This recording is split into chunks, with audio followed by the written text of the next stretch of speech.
Merci tout d'abord de venir nous demander de clarifier un petit peu ce dossier.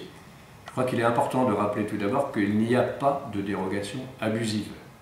Ces dérogations, elles sont justifiées en France, elles sont justifiées aussi dans les autres États membres. Alors, pourquoi a-t-on besoin de dérogations? La réglementation sur les produits phytopharmaceutiques est extrêmement sévère, extrêmement complexe, à deux niveaux. C'est-à-dire qu'au niveau européen, il faut que le principe actif du produit soit évalué et autorisé. Et ensuite, dans chaque pays, si on prend le cas de la France, en France, les produits qui sont fabriqués à partir de cette substance active, donc les spécialités commerciales, doivent être également évalués et autorisés donc, par le ministère de l'Agriculture. Quand on fait un petit historique de ce qui s'est passé depuis une vingtaine d'années, début des années 90, vous aviez en gros 1000 principes actifs. Aujourd'hui, il en reste 300. Parce que une directive européenne a demandé à ce qu'on réévalue toutes les anciennes substances. Beaucoup de substances ont été purement et simplement abandonnées par les sociétés adhérentes à l'UPP parce qu'elles étaient agronomiquement dépassées. D'accord, obsolètes. Obsolètes. Il y avait mieux en termes de contrôle du mildiou, en termes de désherbage de la betterave, en termes de contrôle de la rouille ou de la septoriose. Donc au lieu de réhomologuer ces produits, elles ont été abandonnées. Ces 300 molécules, évidemment, ont entraîné pour certaines petites productions, en général des fruits, des légumes, la disparition de solutions pour lutter contre les maladies ou les insectes. Alors en France, on a un cas particulier, c'est qu'on est le plus grand pays agricole d'Europe avec 30 millions d'hectares de SAU.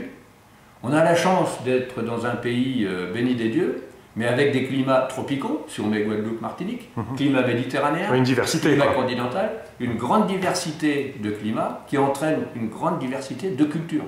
Donc, beaucoup de problèmes de bioagresseurs, maladies, de parasitisme, oui. De parasitisme à régler.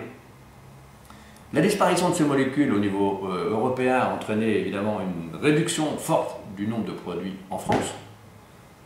C'est ajouté à cela le Grenelle de l'environnement, qui a interdit en 2008 30 substances supplémentaires. Et donc là, il y a eu une réelle prise de conscience par les autorités gouvernementales que certaines cultures allaient réellement être dans l'impasse et qu'à la limite, elles devaient être abandonnées.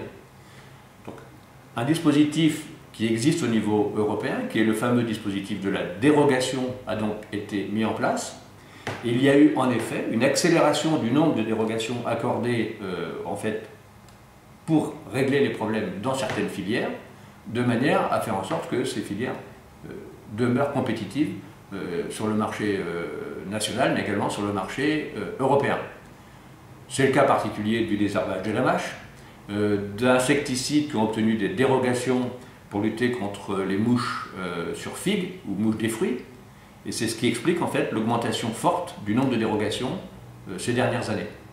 Si vous ajoutez à cela qu'il est nécessaire de notifier ces dérogations au niveau européen, quand 2010, la France a notifié l'ensemble de ces dérogations et qu'il semble que cela n'ait pas été fait en 2009, on explique pourquoi on a une grande accélération des notifications à Bruxelles et donc des dérogations.